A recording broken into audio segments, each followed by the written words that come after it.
परिचय। नमस्कार दोस्तों, मैं आपका दोस्त राहुल। हम सब जानते हैं कि हमारा शरीर विभिन्न अंगों से मिलकर बना है।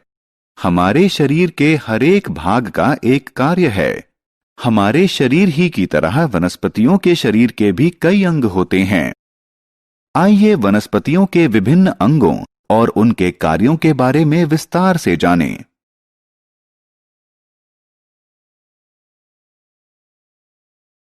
आओ सीखें। वनस्पतियों के अंगों को पहचानना। जड़, तना, पत्ती और फूल के आकार और कार्य का वर्णन करना। फल और बीज के कार्य को समझाना।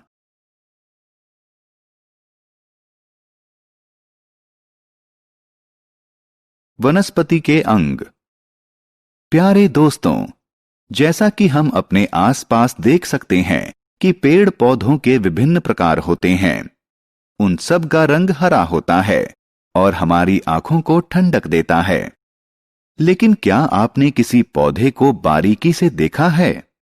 आप इसके कुछ प्रमुख अंगों, तना, पत्ती, फल और फूल को जमीन के ऊपर देख सकते हैं। लेकिन क्या आप जानते हैं कि इसके कुछ अंग जमीन के नीचे छिपे रहते हैं? इस अंग को जड़ कहते हैं।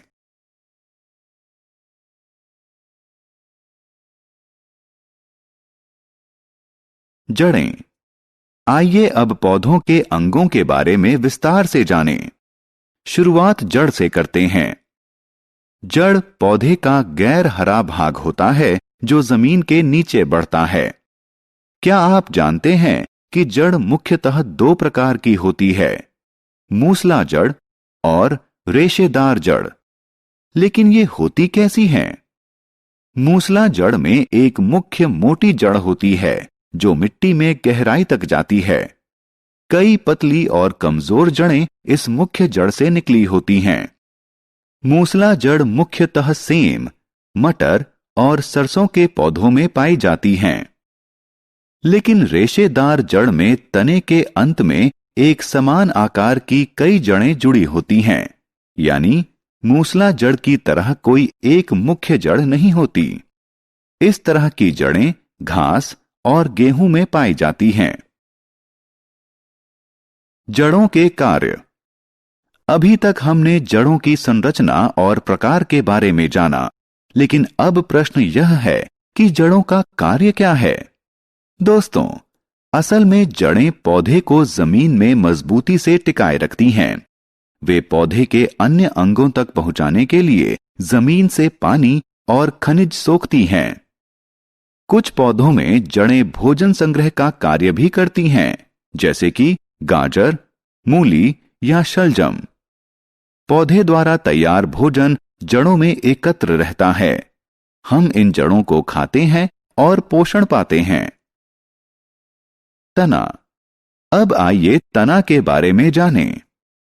तना पौधे का हरा या भूरा भाग होता है जो जमीन के ऊपर विकसित होता है।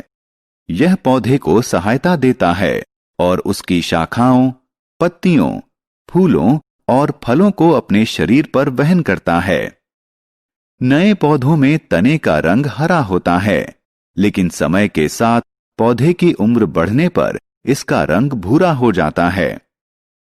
कुछ पेड़ जैसे बरगद या आम के तने कठोर, मजबूत और भूरे होते हैं। इन्हें डाल कहते हैं। वहीं कुछ पेड़ों के तने जैसे केला मोटे किंतु मुलायम और हरे होते हैं। कुछ पौधों में तने इतने कमजोर होते हैं कि वो पौधे को सीधे नहीं रख पाते।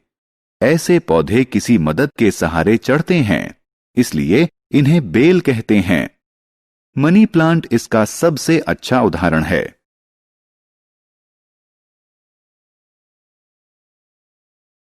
तने का कार्य। आइए अब पौधों में तने के मुख्य कार्य पर ध्यान दें।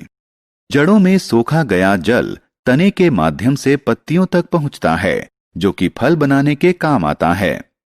यह पत्तियों द्वारा बनाए गए भोजन को पौधे के सभी अंगों तक ले जाता है।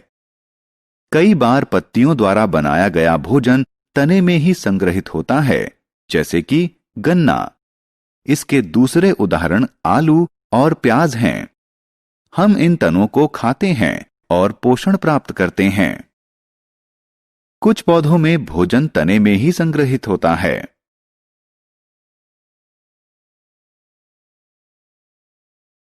पत्तियां। दोस्तों, पौधे का अगला अंग पत्ती है। यह पौधे का हरा भाग होता है जो तने पर उगता है। पत्तियां अलग अलग प्रकार की होती हैं। कुछ गोल होती हैं, कुछ लंबी होती हैं और कुछ त्रिभुजाकार होती हैं। पत्ती के सतह को किनारा कहते हैं और ये किनारे भी अपने आकार ही की तरह अलग अलग प्रकार के होते हैं। कुछ के किनारे सीधे होते हैं और कुछ के असमान। पत्ती के चपटे भाग को पत्ती की लीफ ब्लेड कहते हैं। हर पत्ती के लीफ ब्लेड में एक मुख्य शिरा होती है और कई छोटी शिराएं इससे जुड़ी होती हैं। इन शिराओं के माध्यम से ही पानी पूरी पत्ती में पहुंचता है।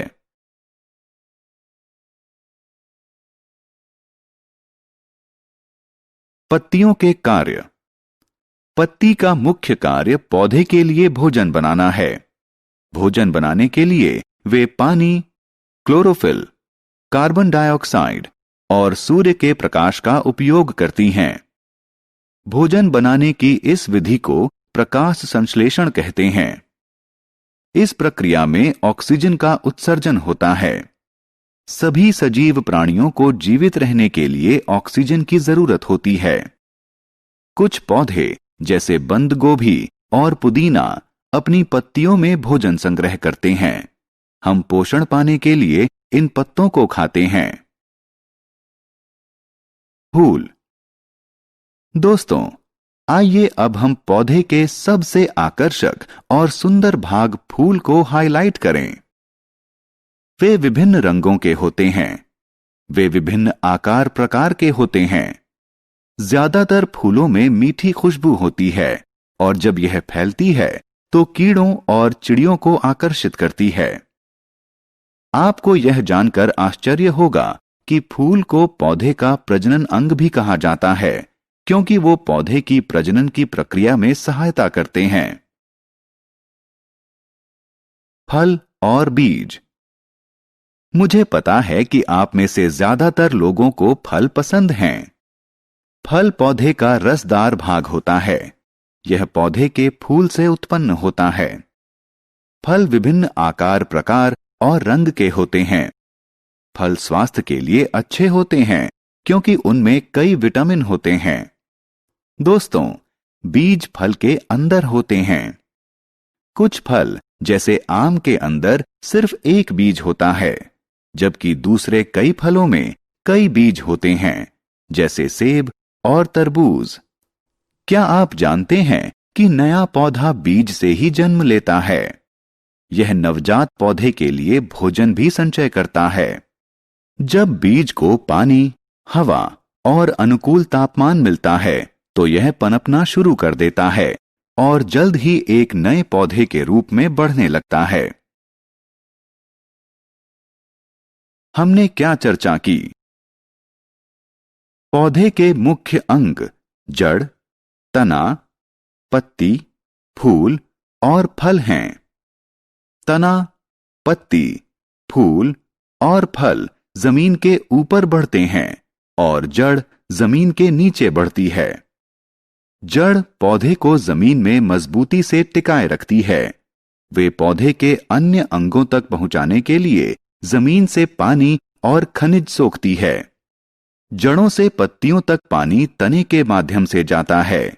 कुछ पौधों में तने भी भोजन एकत्रित करते हैं।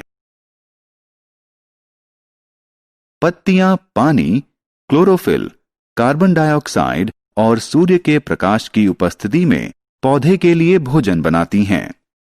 फूलों को पौधे का प्रजनन अंग भी कहते हैं, क्योंकि वे पौधे के प्रजनन में सहयोग करते हैं। फल पौधे का रसदार भाग होता है। यह पौधे के फूल से उत्पन्न होता है। फल के भीतर बीज होते हैं। बीज से नया पौधा विकसित होता है।